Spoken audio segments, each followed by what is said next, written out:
समोर येतात, अनेक आमदार नेते यांची सगळ्यांची तक्रारी घेऊन तुम्ही आज महत्वाचा जो ऐरणीवरचा मुद्दा होता तो हनी ट्रॅप आणि हनी ट्रॅपशी संबंधित असणारे लोक यांची चौकशी झाली पाहिजे।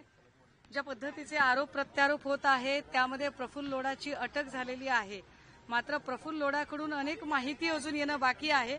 सो कदाचित त्याच्या जीविताला सुद्धा धोका पोहोचू शकतो, त्यामुळे त्याच्या सुरक्षिततेचा सुद्धा विचार झाला पाहिजे। एक महत्वाचा मुद्दा की जर राज्याच्या गृहमंत्र्याच्याच नावे डान्स बार असेल आणि तो आईच्या नावे डान्स बार चालवला जातोय, ज्या डान्स बारवर आतापर्यंत तब्बल 3 वेळा रेड पडलेली आहे, तर असा डान्स बार ज्याच्या नावे आहे तो माणूस गृहमंत्री पदावर कसा राहू शकेल। एकीकडे राज्याचे गृहमंत्री स्वर्गीय आर पाटील साहेबांनी डान्स बार बंद केले होते आणि हे नवे गृहराज्यमंत्री की ज्यांच्या आईच्या नावे डान्स बार आहे, तर अशा व्यक्तीला मंत्रिपदावर राहण्याचा अधिकार नाहीये। माणिकराव कोकाटे सारख्या व्यक्तींनी ज्या पद्धतीची इररिस्पेक्टिव्ह वक्तव्य ही महाराष्ट्रातल्या शेतकऱ्यांबद्दल केलेली आहेत किंवा विधिमंडळात रमी खेळणं केलं आहे, हे अत्यंत वाईट आहे। सो त्यांच्याही संदर्भाने चर्चा झाली। हॉटेल विट्स आणि करोडो रुपयाची कॅशबॅकचा व्हिडिओ आणि सातत्याने अत्यंत उर्मटपणाची विधानं, बेताल बेशिस्त असं वागणं असणारे मंत्री संजय शिरसाट यांचा पायउतार होणं गरजेचं आहे, याही संदर्भाने चर्चा झाली। योगेश कदम, संजय शिरसाट या लोकांच्या संबंधाने असणारे अनेक कागदपत्र आणि पुरावे, फार मोठी फाईल, पेनड्राईव्ह सकटची आणि काही हनी ट्रॅपशी संबंधित अशी एक मोठा दस्तावेज आज आमचे नेते सन्माननीय अनिल परब साहेबांनी माननीय महामहिम राज्यपाल महोदयांना सुपूर्द केलेला आहे। यासोबतच विशेष हक्कभंग अधिकार नोटिशीच्या निमित्ताने ज्या 8 क्राईम ब्रँचच्या पोलीस अधिकाऱ्यांनी माझ्या घरी येऊन एक दहशत निर्माण करण्याचा प्रयत्न केला, त्यांची सुद्धा चौकशी व्हावी या संदर्भाने मी मागणी केलेली आहे आणि त्यांची नावं आणि त्याचे डिटेल्स मी त्यांच्यासमोर ठेवलेले आहेत।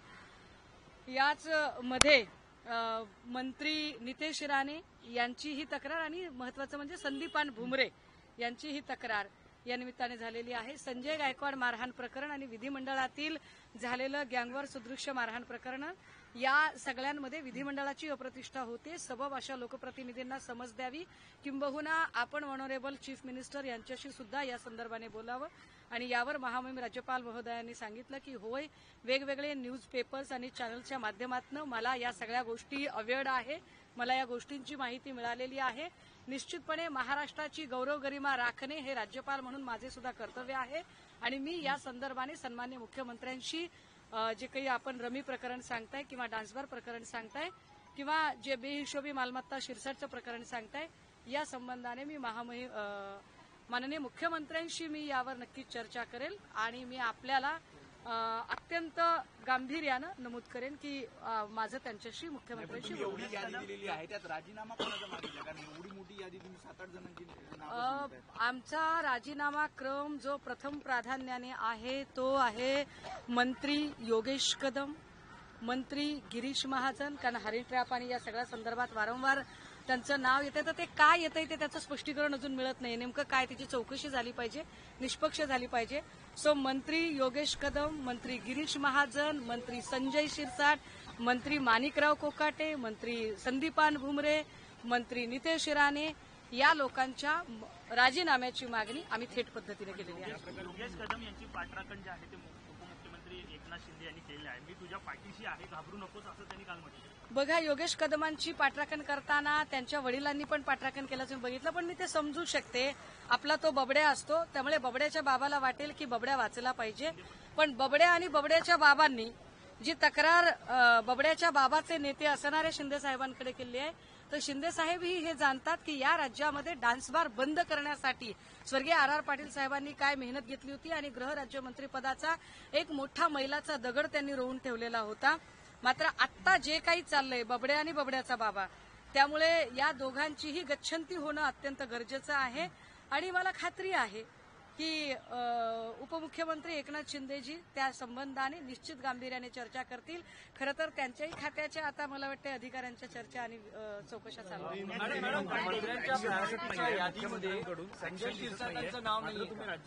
संजय शिरसाटांचं नाव मी 3 वेळा घेतलं। संजय शिरसाटांचं नाव हे आमच्या यादीमध्ये 3ऱ्या क्रमांकाचं नाव संजय शिरसाटांचंच आहे।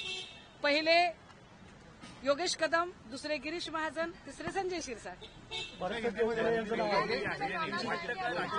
पुण्यातल्या रेव पार्टी संदर्भात एक अहवाल समोर आलेला आहे. खडसे यांचे जे जावई होते ते मद्यपान केल्याचं उघड जे आहे ते अहवालात समोर आलं. नाही, एक लक्षात घ्या, त्यांनी मद्यपान केलं, मद्यपान करणं गुन्हा आहे असं काही असायचं कारण नाही. मद्यपान करणं जर गुन्हा असेल तर मद्य विक्रीचा निर्णय शासनाचा आहे, मग शासनाने काय करत आहे. मुळात एका हाऊस पार्टीला रेव पार्टीचा बनाव करून त्याला रेव पार्टीचं स्वरूप देणं हे चूक आहे. ज्या पद्धतीची ही रेड झाली आहे त्याची सगळी जर क्रोनॉलॉजी समजून घेतली तर आपल्या लक्षात येईल की संजय राऊत साहेब आधी आरोप करत होते, मग संजय राऊत साहेबांवरती जेल कारवाई झाली. नवाब मलिकांनी असे आरोप केले, नवाब मलिकांवर कारवाई झाली. आता एकनाथ खडसे आणि गिरीश महाजन यांच्यामध्ये कोल्ड वॉर रंगलेला आहे. या कोल्ड वॉरची अनेक उत्तरं अजूनही महाजनांनी दिलेली नाहीत. महाजनांना जे प्रश्न विचारले होते की हॉटेल ट्रायडंटमध्ये आपण प्रफुल्ल लोढाला भेटायला गेला होतात का, गेलात तर का गेलात, आपलं असं काय नेमकं काम होतं, आणि या सगळ्या प्रश्नांची उत्तरं अजूनही गिरीश महाजनांनी दिलेली नाहीत. उलट पक्षी 4 दिवस मौन बाळगणाऱ्या गिरीश महाजनांनी काल ज्या तत्परतेने पत्रकार परिषद घेण्याचा प्रयत्न केला ते अत्यंत वाईट. तयार केलाय. प्लॅनमध्ये जर ठाकरे बंधू एकत्र आले तर महायुती काही महत्वाच्या महापालिकेच्या जागा एकत्र बघा, महायुती ही 24/7 राजकारणाचा विचार करणारी आहे. कालचा दिवस आमच्यासाठी राजकारणाचा विचार करणारा नाहीच, आमच्या नेत्याच्या वाढदिवसाचा होता. यामध्ये सन्मान्य मनसे प्रमुखांनी येऊन शुभेच्छा देणं हा एक दुग्ध शर्करा दुधात साखर पडण्याचा योग होता. कालचा सोहळा हा अत्यंत कौटुंबिक सोहळा होता. आम्ही त्याला पक्षीय राजकारणाच्या पलीकडे जाऊन बघतो आणि मला असं वाटतं की या सगळ्या संबंधाने आमचे नेते सन्मान्य अंबादास दानवे साहेब आलेले आहेत आणि दानवे साहेब